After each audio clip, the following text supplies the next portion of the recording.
OPEC just announced another production cut, and I'm going to lay out for you why I think this production cut, even though smaller than the last one, will impact gas prices even more than the last one.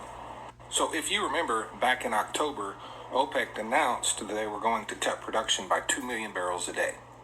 Now, there are two reasons why that did not result in gas prices increasing drastically.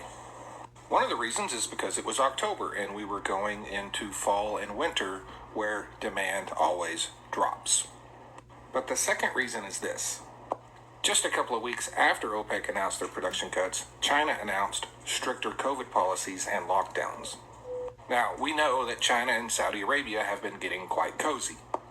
I think OPEC knew about these lockdowns coming when they decided to make the production cuts.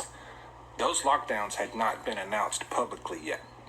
And I think the reason they weren't announced at the same time is because if you make those two announcements at the same time, it can cause panic in the markets.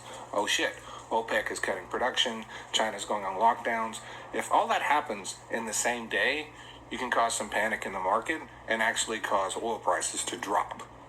So I really believe that was a coordinated event by OPEC and China. Now, this production cut they just announced is only 1.15 million barrels a day. So if it's a smaller production cut, how will it affect your gas prices more? Well, for one, they announced the production cut during an oil price rally. This is the last 10 days to 2 weeks, and oil has gone up by about $10 a barrel. Yeah, so oil's bullish right now. Secondly, we're moving into spring, which means demand for gasoline is going to increase. If you look at this chart, every one of these increases are during springtime.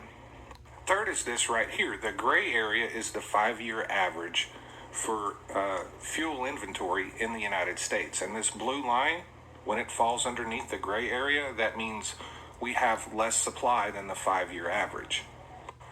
We have fallen under the 5-year average in March, which is not a good sign. Last year, this didn't happen until June, when we were in the height of demand for summer. And this is showing demand, and demand for April 1st, 23 is higher than it was April 1st, 22 by about 100,000 barrels a day. So the first production cut happened during a time when oil prices were falling. We were moving into winter where demand would fall, and then China announced lockdowns. All of that blunted a big spike in prices. This time, everything is the complete opposite. Oil is going up, demand is going up, supply is going down. It's below the 5-year average.